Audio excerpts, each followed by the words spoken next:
Welcome back to Taiwan Outlook. Our guest today is President David Hong of Taiwan Institute of Economic Research. President Hong, we've been talking about Taiwan's financial sector, service sector in general. And you point out that our financial institutions are not that competitive, not very competitive in global market. Why is that? There are mainly two reasons. Number one is the historical reason, as you just mentioned before the break, that start from very beginning of, say, that 1947, 48, 40, something like that, when the government moved from China to Taiwan, the KMT government, they remember the lesson that burned them in China, that during those last few years, that is because the very hyperinflation. That's right. And so they realized that the economic stability, financial stability is vitally important, almost just like the breath of the life to the government. Therefore, when they move up to Taiwan, they control all financial institutions, 100%, for a long time until 1985. So almost about 40 years. And under those kind of tight control, you can say, use another word, a very tight protection. That's right. It's hard to grow.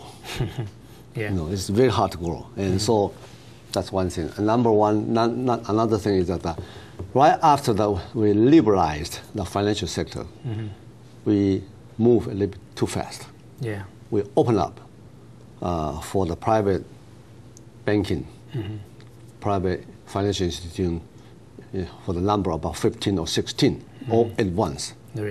And so suddenly we were overbanking and becoming filthy competition. And so each one is so small and scale, and it's just very hard for them to survive. But you just point out that the government has been trying to initiate some reform through this kind of merger and acquisition and so on, so create a better or bigger size of economy. How's the reform so far? I think we have probably succeeded about half of that. That's we cut down the non-performing loan rate, But in terms of the merger and acquisition, it's still in the process. It still will take time. But I do believe, though, the market is an invisible hand.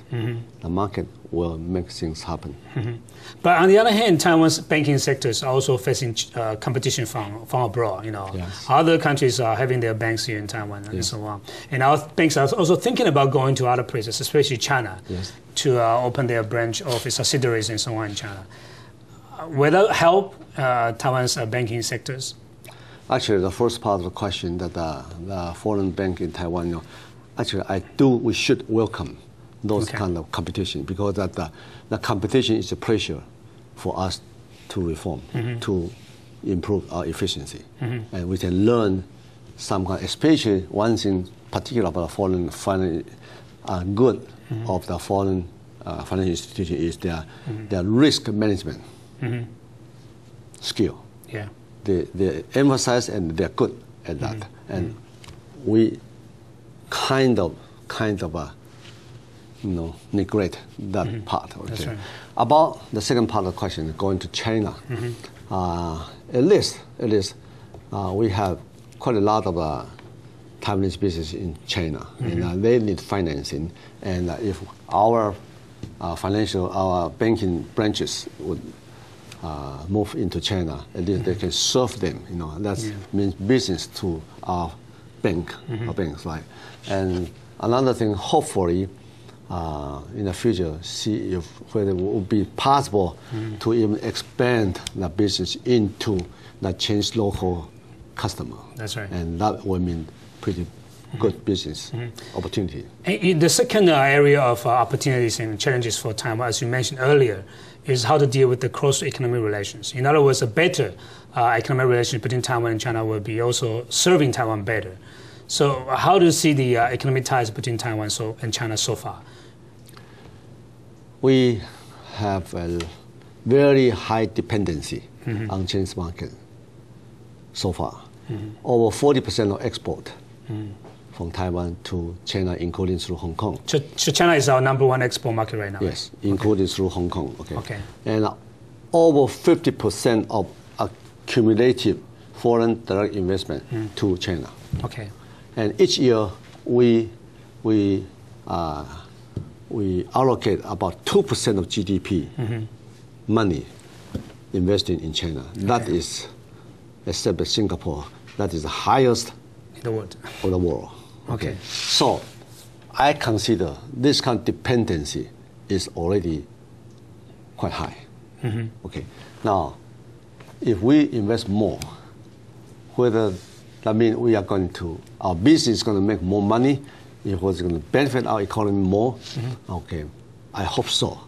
Okay. But just look at the Chinese local industry all over past 20 years. They are growing. That's right.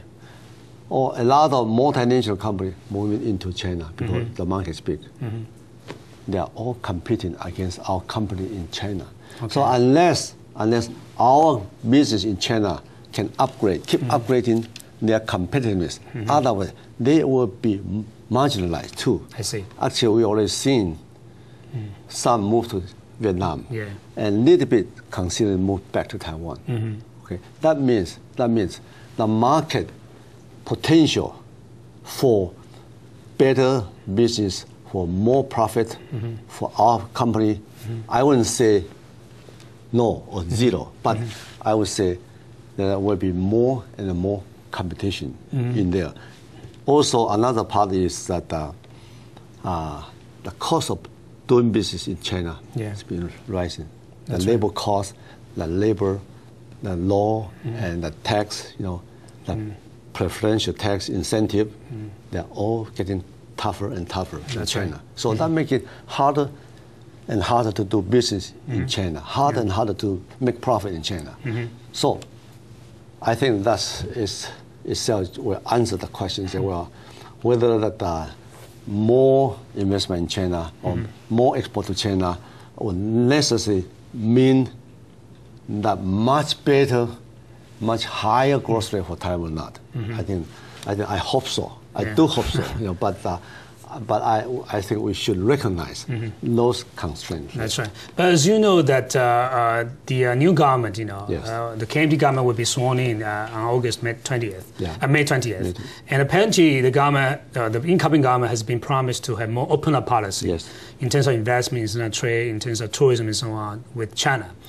So, what would be the possible implication of this new policy on the part of the KMT? Well, as an economist, basically, openness, liberalization, you're all welcomed.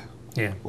We will, as economy, will welcome actually, all kind of liberalization, the market. Market decide, Market freedom, is good. Market, let market decide everything. That's good. But I do expect some improvement in terms of, for example, the tourism. The number of tourists come from China. I do believe it's going to increase. And the three link or direct link, I do believe that is going to save some transportation costs. Okay. And that's good for doing business too. But beyond a certain point in time, because as I say, the Chinese market, Chinese industry, is getting more and more competition there. So that part, whether that part would be offsetting the benefit from increasing of the tourists from China to Taiwan, or from increasing the flexibility of investing in China. Because that kind of flexibility or cutting down the transportation costs, those benefits, whether that benefit would outweigh that increasing pressure or the negative part of the market development or not. That still remains to be seen. The message that I get from you, Dr. Hong, is that China eventually will become a competitor for Taiwan's economy. It already is. It already is. But China, in terms of size, China is so big, so how can we compete with this rising China? We have to keep producing different things. that they cannot do as well as we can. Right now, in terms of technology, as according to our institute study, the gap is still about 10 years in terms of technology, advantage that we enjoy. Still about 10 years. But because China is growing fast, therefore that kind of 10 years gap probably will be shortened quickly. And China is already taking away quite a lot of market share from our product. That's right. It should be getting more and more high tech. So the only answer, solution to this two: number one, keep improving our own infrastructure, business climate. Number two, keep upgrading our own industrial competitiveness. There's only two solutions, nothing else. Yeah, apparently China is not the only trading partner we have. It's not only market that we are having right now. And Taiwan has to compete with other countries as well. And Taiwan has to be integrated with the global economy. But as you point out rightly that at the very beginning, that as a result of Taiwan's isolation from this regional integration, Taiwan has been facing a lot of difficulties. So when we come back, we will talk about how we can overcome these challenges short of this kind of trade agreement with other countries. So don't go away, we'll be back right after these messages.